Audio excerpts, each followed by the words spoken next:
Good evening, ladies and gentlemen. This is Commissar here, back again for another StarCraft 2 commentary. Today we have a PvP, unfortunately, but it should be very good to watch nonetheless, featuring two top-level European players, and apparently one of them is Grubby's victim. And today's game is Grubby, our red Protoss in the top right-hand side, versus his opponent, BabyKnight. So you can see Grubby boasting his marvelous results at 1-22, having beaten Stefano. I have no idea what's going on. That's not really important today. What is important, this is a one-off replay coming out of Absolute Legends. It could be from the ladder, I'm not quite sure, but it is not apparently part of a series, as it was released as a single replay by Absolute Legends.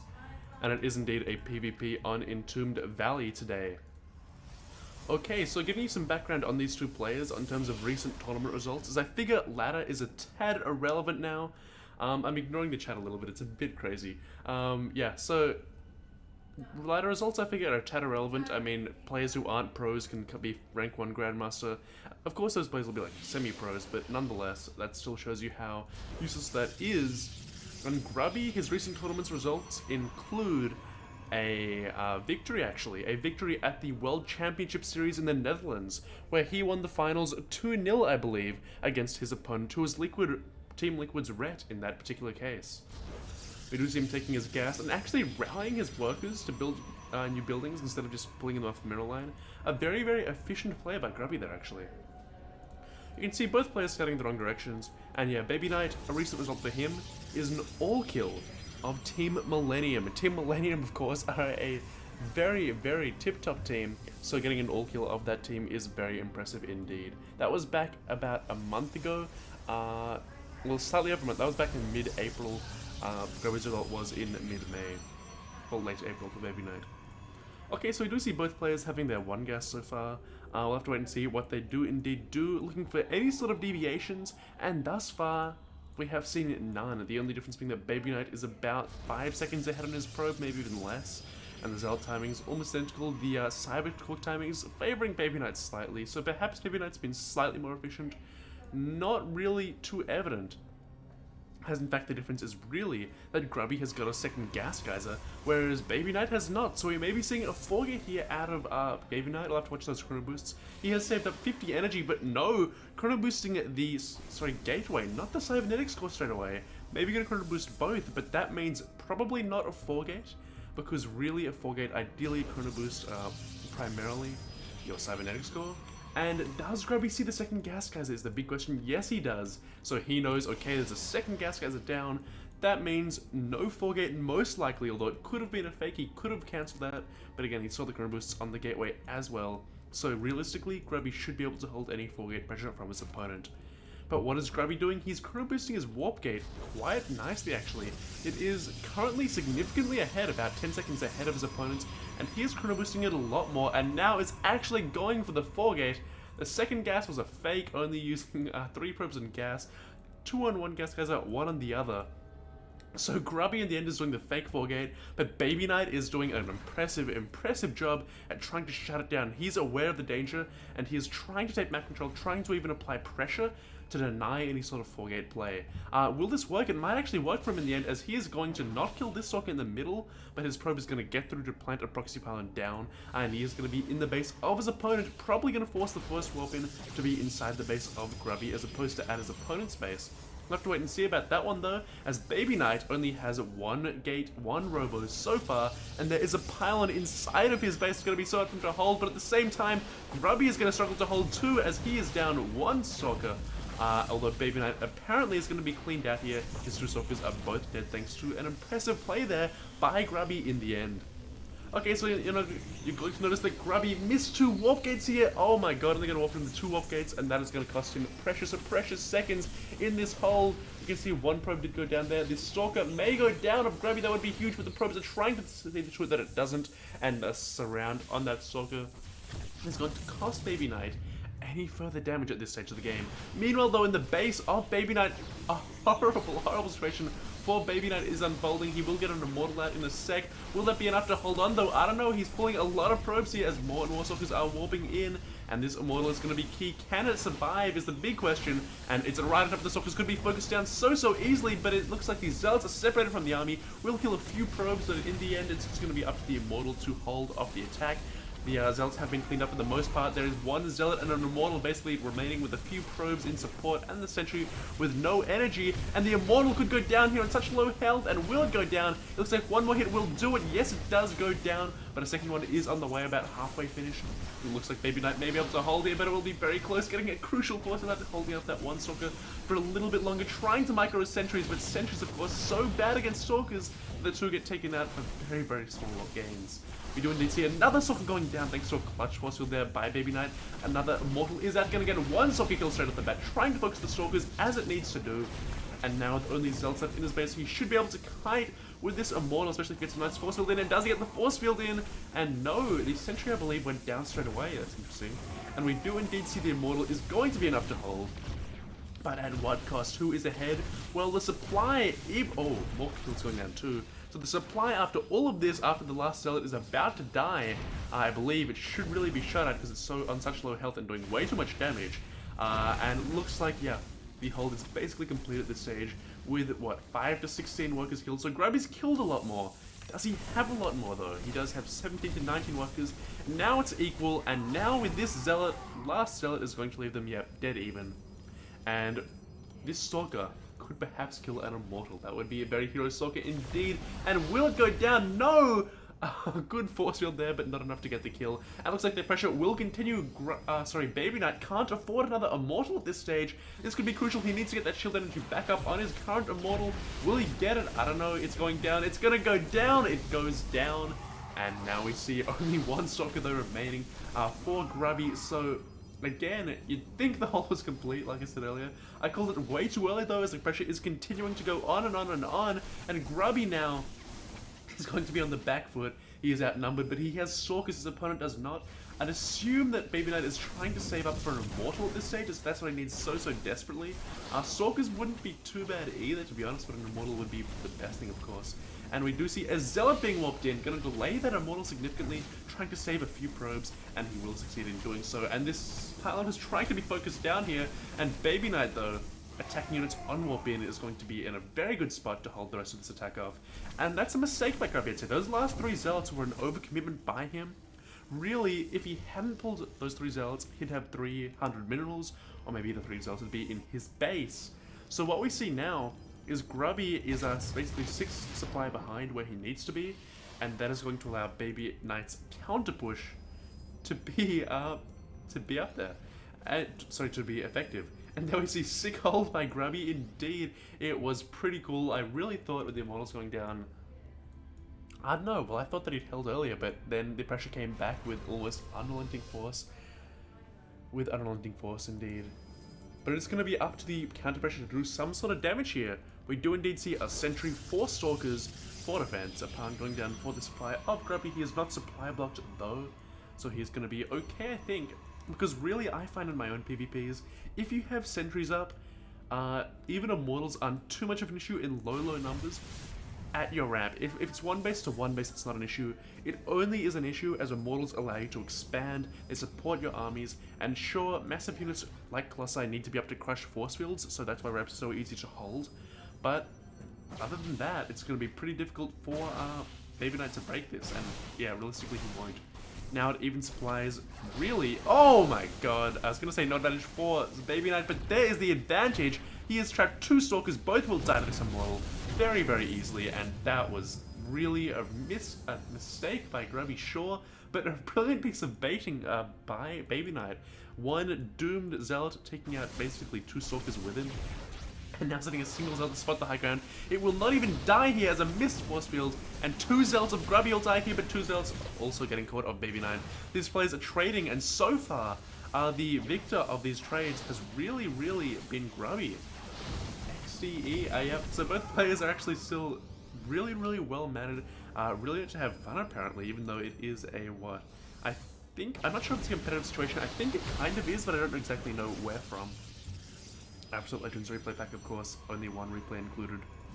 And anyway, Grubby, you see, does hold, but he is behind. After all of this, you do see a Nexus going down for BabyKnight.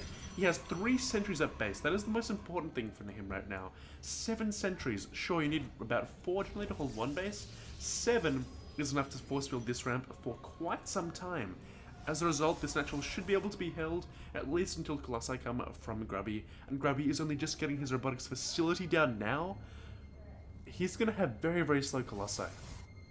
Comparison. BabyKnight, he has a robotics bay coming out, so he is way ahead on tech. Harvesters are about even. Economy slightly ahead for BabyKnight, I'd say, because his Nexus is faster. But production is going to step up a little bit sooner. So really, every advantage is going in the way of BabyKnight right now. Except that Grubby does have, of course, one advantage and a slightly larger gateway force. That gateway force, basically means a Stalker advantage and a Zealot advantage. Sentry disadvantage, though. And you have to remember, Stalker's okay against sentries, but Zealots are horrible. And Immortal Sentry, which is what we see out of BabyKnight, is brilliant against Stalkers too.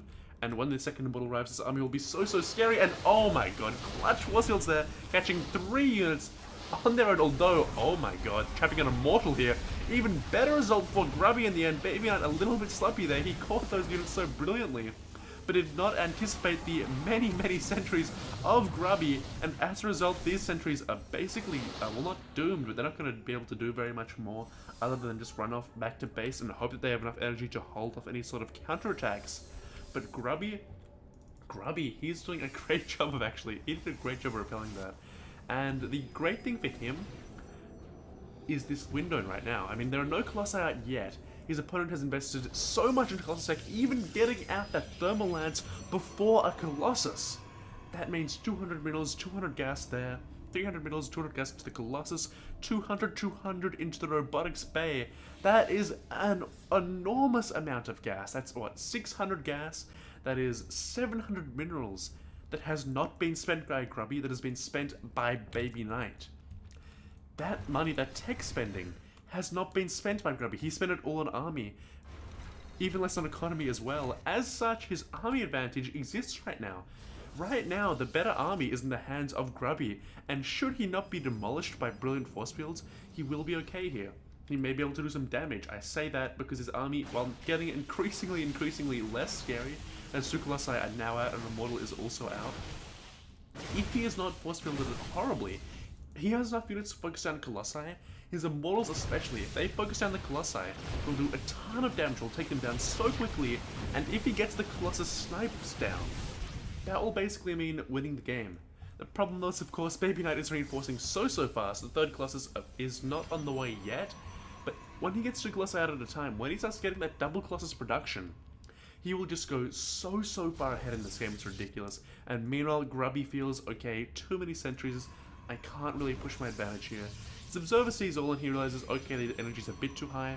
If I do push in, sure, I have the right army composition, but not to deal with the sentries. And those sentries are gonna basically save BabyKnight, because really, if he didn't have that, his investment into tech would leave him with such a weak army, it wouldn't really matter that he'd spent much on tech.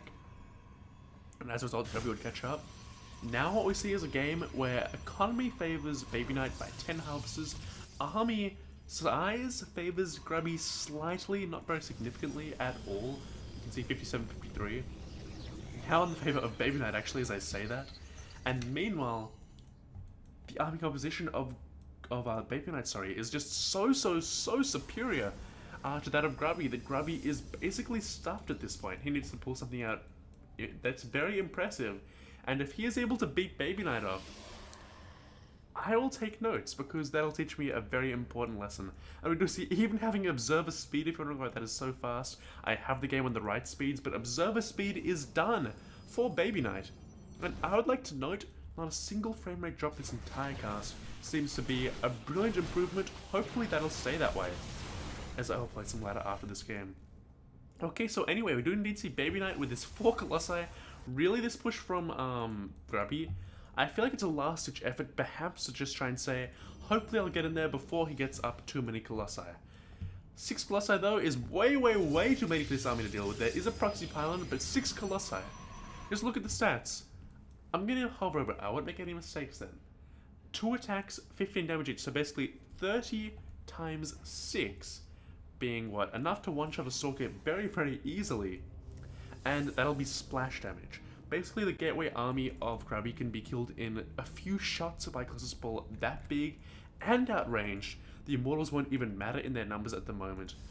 And really, unless Grubby is allowed to get a bigger economy, which isn't going to happen, because he's currently slightly behind on economy, his third timing is slightly behind his opponents, unless he is able to max out because BabyKnight sits back for too long, this is basically BabyKnight's game for the taking at this stage. I have to say, he could probably move out now and win the game. His gateway 4 is perhaps not big enough to take the damage though, he is being a little bit cautious. And the upgrades too are actually favouring BabyKnight by 1 attack upgrade to nil. And the Templar Archives also on the way for BabyKnight. He's going to be even further ahead on tech in just a second. And here comes the big play by Grubby, sending in Colossi to the mineral line to do some sort of economic damage, while meanwhile having his army so close to his opponent's base that he is scared, and oh my god, these Colossi are being left unchecked. Meanwhile, the army of BabyKnight is way out of position, trying to chase the army of, trying to chase Grubby's army away, and these 3 Colossi are doing a brilliant job trying to push the third at the meantime, but no, this is not going to work out at all. The sentries will demolish this force potentially, but no, there will be a retreat in time, luckily for Grubby. And he has killed a ton of workers just then. The kill counts show, what, 7 kills? But those were 7 free kills. And now we see BabyKnight out of position completely, trying to break in here, but oh no, oh no. Our Colossus does fall for Grubby, so his big pickup has basically been turned on its head, and suddenly Grubby doesn't have enough, and all these Colossi are not going to be able to defend this attack. If it comes from BabyKnight here, a counterattack of 2 Colossi will not be enough on its own, nothing to tank damage from. Grubby is trying to delay with his army over here, maybe go for a counterattack. He will have 2 Colossi, more Colossi up in a second. That won't be enough, there's one back in his main base being completely useless. But here come the Colossi with their harassment, 3 of them now. And they're going to get a lot of work kills actually, very impressive damage here, but this army is going to cut them off completely. Meanwhile, 2 Zealots are going to come in here to try and do damage. That will not happen as 2 Zealots are already here for BabyKnight. And oh my god, the economy of BabyKnight has just been decimated completely, but here comes the army of BabyKnight, and it will clear out these Stalkers no problem. 1 Stalker, I'm counting the Stalkers as the 2 Colossi are doomed. What, 1 Stalker? 2 Stalkers is it? For 3 Colossi there. The economy of BabyKnight, of course, is in a bit of ruin at this stage. He is still actually not significantly behind though, as Grubby has just never had the time to build up an economy. So while all this trading is really neat by Grubby, and if he had enough time, if he keeps delaying enough to get out a ton of Colossi, it would all be worthwhile. But at the same time, BabyKnight, in the end of the day, he now has Archons. He has more Colossi. He has better upgrades. He has more gateway units. And Grubby just lost every single Colossus. So this play by Grubby has been brilliant in that it has been a really good way to try and delay his opponent. He's still just delaying his opponent. See, look at his army. It's still running circles around the map, trying to delay Grubby. And this Zealot Mineral getting 2 kills in the middle line over here. Grubby is doing everything right, I'd say. When I say everything right, I mean he's doing all he can do. It's not working too well just because BabyKnight is, trapping the army now. And that should be game. And that is a really, really cool way to play that out. Brilliant, brilliant force fields there by BabyKnight, but we all knew it was a matter of time. And running around into a choke, never the best way to survive. Grubby, had he gone back to base, how would he have gone? You know, it's 2 Archons coming onto the field for him, 5 Colossi. Against the army of BabyKnight, 8 Colossi, 2 Archons, Immortals. Well, if that army had been alive, the Immortal Adventure would have been there for Grubby. So really, if this army had survived, Grubby had a chance. Half a chance, maybe. That's GG. But important thing to note from this game, it was a really cool game, by the way. BabyKnight playing so well. I would just like to say at the end, my concluding statement being, BabyKnight, his hold was brilliant. I mean, looking at the hold, that's basically where he won the game. But Grubby's play made this game worth watching for 25 minutes, I'd say, because sure, it's a hold then a win for BabyKnight, but at the same time, Grubby's play is really, really cool. What is he doing? He's delaying his opponent. Sure, he ended up getting trapped and killed eventually by BabyKnight, who was well done on him for actually doing that. Splitting up his army was the best thing he could have possibly done. And a surround, of course, even better. Sure, that's really good by BabyKnight. But by Grubby, the Colossus harassment, brilliant idea. Perhaps a little bit overextended too. Having the army over here to distract the army of BabyKnight at the same time, brilliant. Running his units around the map while having a proxy paladin warp in zealots to the mineral line of his opponent, delaying while doing economic damage, is also brilliant. Of course, Grubby in the end didn't get lucky. He really needed to in the end to actually catch up against a player of the caliber of BabyKnight, and that is game. I hope you enjoyed it, and I'll see you guys in another cast, and please subscribe to my new channel, KommiGaming.